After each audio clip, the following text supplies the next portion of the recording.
Assalamualaikum warahmatullahi wabarakatuh. Gimana kabar anak-anakku kelas 9 hari ini? Tentunya Bunda selalu berdoa semoga kalian, kita semua dalam lindungan Allah Subhanahu wa taala selalu diberikan kesehatan ya. Dijauhkan dari segala macam penyakit ya.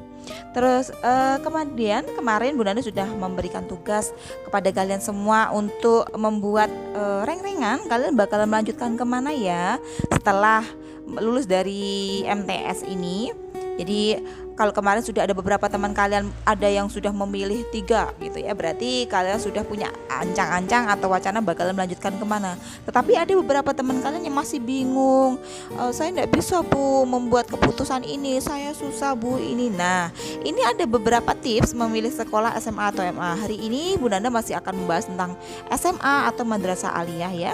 Untuk pertemuan berikutnya nanti kita akan membahas SMK. Jadi di sini tips memilih SMA atau MA yang pertama yaitu reputasi. Reputasi itu adalah nama baik. Jadi biasanya tergantung dari kualitas lulusan.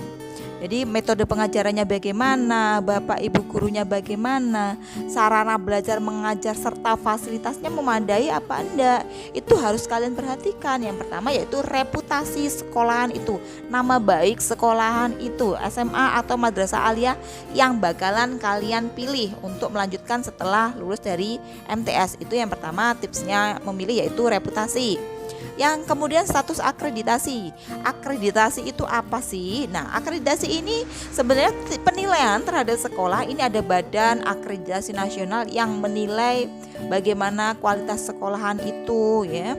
Tentang kemandiriannya atau tentang kemampuannya terhadap kegiatan belajar mengajar atau berkaitan dengan kualitas lulusannya seperti apa. Nah ini ada status akreditasi. Status akreditasi ada A atau B atau mungkin C dan lain sebagainya. Jadi ketika akreditasi bagus, insya Allah sekolahan kalian itu juga bagus dan tidak bakalan juga ditutup sewaktu-waktu. Jadi insya Allah memiliki badan hukum yang jelas gitu ya, status akreditasi itu. Terus kemudian ada fasilitas pendidikan. Ketika fasilitas pendidikan itu sebenarnya ini ada salah satu faktor yang penting dalam rangka mencapai kualitas pembelajaran atau keberhasilan kalian ke depan. Apakah sekolahan itu misal memiliki laboratoriumnya kah, memiliki lab bahasanya kah, atau memiliki perpustakaannya. Misal kalian mau masuk ke jurusan bahasa, tetapi di dalam tidak ada lab bahasanya, itu kan juga menghambat pembelajaran kalian juga gitu. Jadi kalian harus benar-benar ketika memilih SMA atau MA itu yang kalian ini juga harus menjadi perhatian tersendiri yaitu melihat, mengamati apakah sekolah itu fasilitas pendidikannya bagus untuk membantu kalian mencapai pembelajaran yang bagus untuk keberhasilan kalian ke depan. Itu fasilitas pendidikan itu juga menjadi yang harus kalian perhatikan gitu ya. Terus kemudian ketika fasilitas pendidikan sudah kalian amati ya, kemudian yang kalian perhatikan yaitu prospek lulusan. Maaf sebenarnya ini prospek lulusan ini nomor 4, jadi keliru ya. Prospek lulusan ini apakah sekolah ini itu baik, tentunya memberikan, kalau sekolah itu baik, sekolah itu memiliki komitmen dalam membantu siswa atau siswinya untuk mencapai tujuan masa depannya. Jadi memiliki lulusan-lulusan yang berkualitas. Jadi ketika kalian lulus dari sekolahan yang memiliki prospek lulusan bagus, ini akan mempermudah kalian ketika kalian nanti juga mau melanjutkan ke jenjang yang lebih tinggi ya, baik itu ke perguruan tinggi, baik itu ke sekolah-sekolah lainnya ya. Itu kita harus perhatikan prospek lulusannya bagaimana sih dari SMA atau Madrasah Aliyah yang bakalan kalian sekolahi nantinya.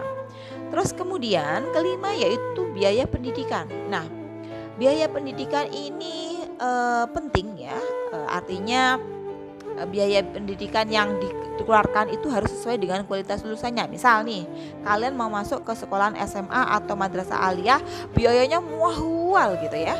Tetapi ketika sampean lulus dari sana itu reputasi sekolahannya nggak begitu bagus gitu ya, itu kan juga bakalan mempengaruhi kalian juga gitu. Eman-eman nih sudah mengeluarkan uang banyak tetapi kualitas lulusannya tidak begitu bagus, nama baik sekolahnya juga tidak begitu bagus. Nah itu itu kalian harus berpikir biaya pendidikan ini bagaimana. Tentunya biaya yang rendah itu juga belum tentu menjamin kualitas atau reputasi sekolah yang baik gitu, enggak juga gitu. Jadi biasanya kan ada iming-iming ini sini nih murah dan lain sebagainya, itu juga jangan gampang terkecoh gitu ya. Terus yang kemudian yang keenam yaitu prestasi. Nah, prestasi ini kalian harus memilih sekolah yang memiliki banyak prestasi, baik itu prestasi akademik atau non akademik. Nah, ketika sekolah hanya memiliki banyak prestasi, itu menunjukkan suatu manajemen sekolahan yang baik. Berarti di sana itu pengaturan-pengaturan tentang sekolahannya itu sudah baik, menjamin anak-anak itu memiliki prestasi ketika keluar dari sana. Ketika kalian berprestasi, mencari sekolahan itu juga gampang gitu ya. Terus kemudian jarak tempuh, apakah kalian memilih sekolah yang hanya lingkupnya Munjungan saja, itu juga nggak apa-apa, berarti jarak tempuhnya dekat. Atau milih di luar Munjungan, itu jarak tempuhnya lumayan jauh dengan medan yang lumayan sulit, kalian juga sudah paham pastinya. Nah, atau mungkin ngekos atau pondok pesantren, itu harus benar-benar kalian perhatikan gitu ya. Nah, untuk pertemuan kali ini mungkin Bunda akan masih membahas tentang SMA atau MA. Pertemuan berikutnya kita akan membahas tentang SMK ya. Terus kemudian hari ini cukup sekian. Wassalamualaikum warahmatullahi wabarakatuh.